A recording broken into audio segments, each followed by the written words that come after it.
জয়তু শ্রীরামকৃষ্ণ। সুপ্রভাত, সবাইকে স্বাগত। তপস্যার আহ্বান। তপস্যা বাহ্য কিছু আচরণের মধ্যে সীমাবদ্ধ নয়।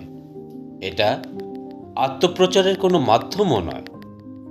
তপস্যার প্রকৃত লক্ষ্য হওয়া উচিত শরীর ও মনকে এমনভাবে প্রস্তুত করা যাতে আত্মোন্নতির পথ দ্রুত অগ্রগতি সম্ভব হয়। এটা এক প্রকার মনোভাব, মানসিক দৃঢ়তা ও আভ্যন্তরীণ শুদ্ধতার বহিঃপ্রকাশ। প্রকৃত তপস্যা কেমন তার উল্লেখ গীতাতে রয়েছে।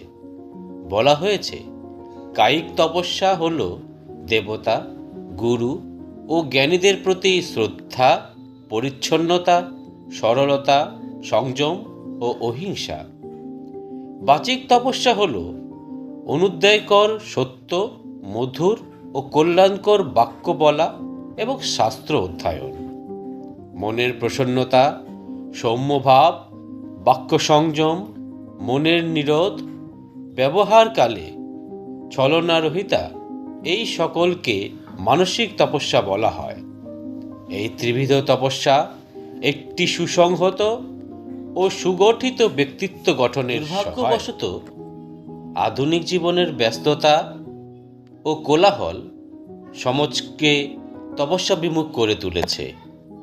তা আমাদের জাতীয় সংস্কৃতি ও ঐতিহ্যের উপর বিরূপ প্রভাব ফেলেছে।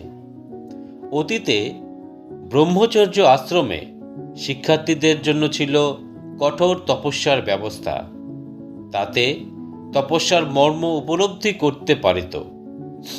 পরিবারের জীবনের মাধ্যম বহু সংযমের চর্চা ছিল, যা মানুষকে ভোগবিলাস থেকে দূরে রেখে উচ্চতর জীবনযাপনে উৎসাহিত করত।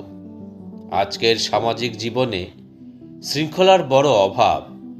এই অবস্থার পরিবর্তন করতে হলে আমাদের তপস্যার প্রকৃত মর্ম অনুধাবন করে তাকে জীবনের প্রতিটি ক্ষেত্রে প্রয়োগ করতে। উপস্থাপনাটি যদি আপনাদের ভালো লেগে থাকে তাহলে অবশ্যই লাইক করে সাবস্ক্রাইব করে দেবেন এবং আপনাদের মূল্যবান মতামত কমেন্টের মাধ্যমে অবশ্যই প্রদান করবেন। জয়তু শ্রীরামকৃষ্ণ।